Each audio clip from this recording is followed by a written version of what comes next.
Welcome to The Explainer. Today, we're jumping into a really powerful philosophical story called The Prologue of the Hollow Sun. It's all about suffering, meaning, and the human spirit. So, let's get right into it.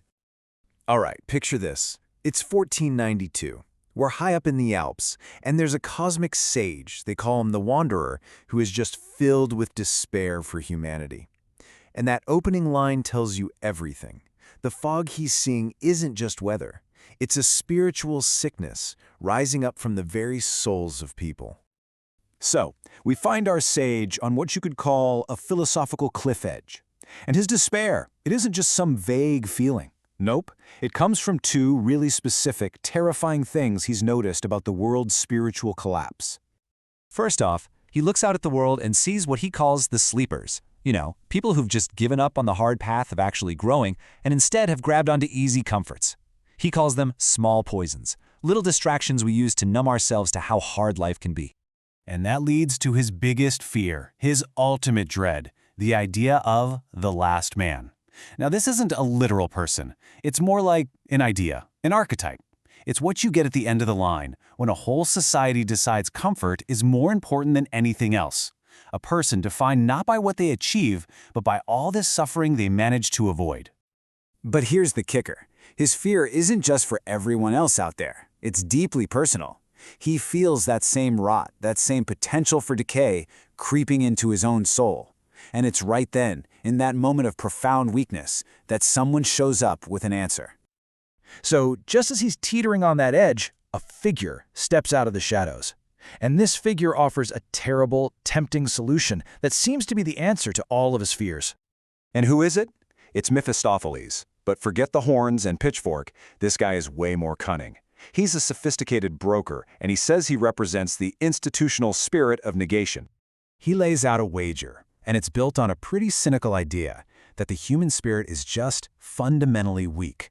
He's betting that if you offer someone the choice between a dangerous, blazing sun and the safe little flicker of a candle, they'll pick the candle, every single time.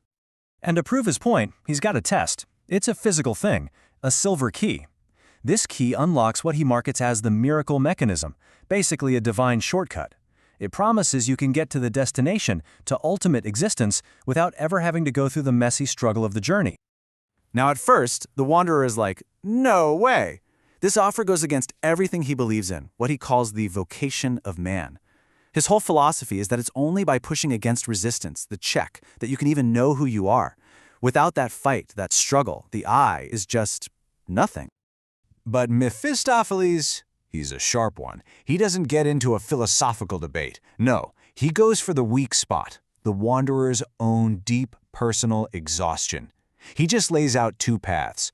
On one hand, you have the path of struggle. You fight, you strive, you define yourself through the journey, but you risk total exhaustion and failure. On the other hand, instant perfection. You get to become the new man right now, bypassing all the pain and all the doubt. And then, to really seal the deal, Mephistopheles throws in one last, absolutely irresistible offer. The power to create a golden horizon for everyone, to end all suffering for all of humanity forever. So there it is. The Wanderer is completely torn. His entire life's work, his whole philosophy, on one side, and on the other, the promise to save not just himself, but the entire world from pain. I mean, what would you choose? And he makes his choice. Trembling, he reaches out and takes the key. And it's so important to get this. He doesn't do it because he wants power.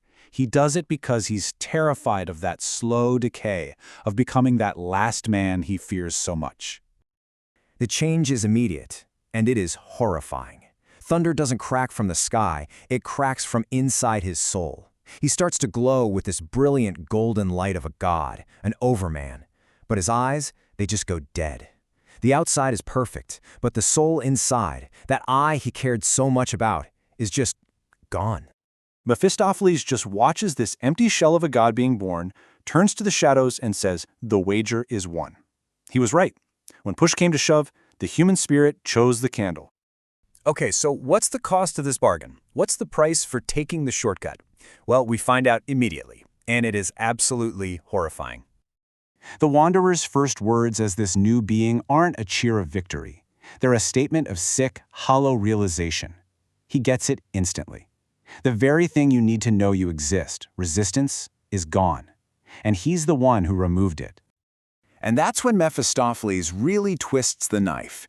He reveals the whole, crushing truth. This new man isn't a victor. He's just the living embodiment of denial.